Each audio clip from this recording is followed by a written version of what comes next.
মাত্র এক পিস মাংস দিয়ে কিভাবে পরিবারের সবাই মিলে পেট ভরে ভাত খাওয়া যায় সেই রেসিপিটা শেয়ার করব।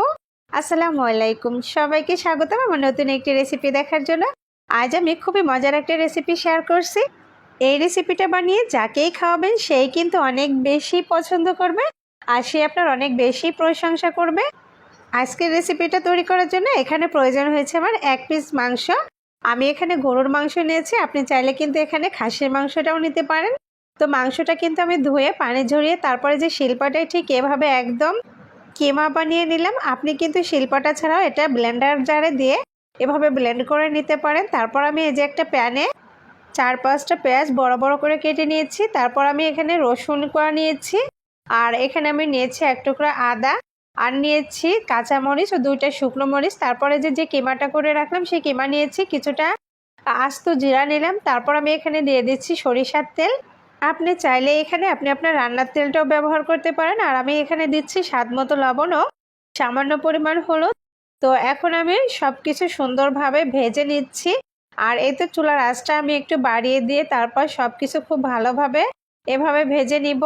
আর যেহেতু এটা গরুর মাংস, এটা কিন্তু ভাজতে আর সিদ্ধ হতে কিছুটা সময় লাগবে, তাই এভাবে সুন্দরভাবে কিছুক্ষণ ধরে এভাবে ভেজে নিচ্ছি। আর আজকের এই রেসিপিটা কিন্তু অসম্ভব মজার একটা রেসিপি। আর এইভাবে যদি আপনি একবার বানিয়ে আপনার পরিবারের সকলকে খাওয়ান তাহলে কিন্তু সবাই অনেক বেশি পছন্দ করবে। আর এটা এতটাই মজার যে একবার খাইলে কিন্তু বারবার খেতে ইচ্ছে করবে।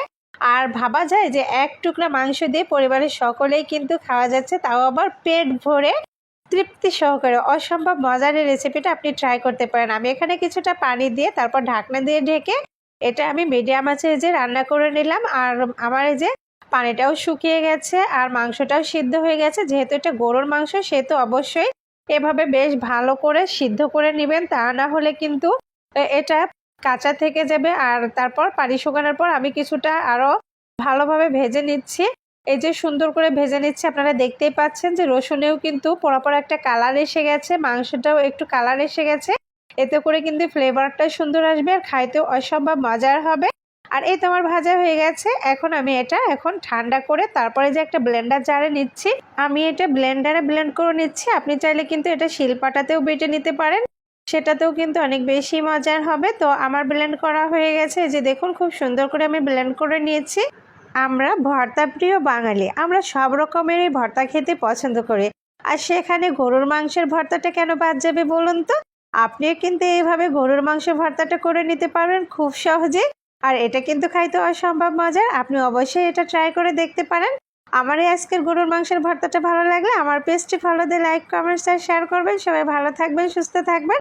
আজকের মতো এখানেই বিদায় নিচ্ছি। আল্লাহ হাফেজ।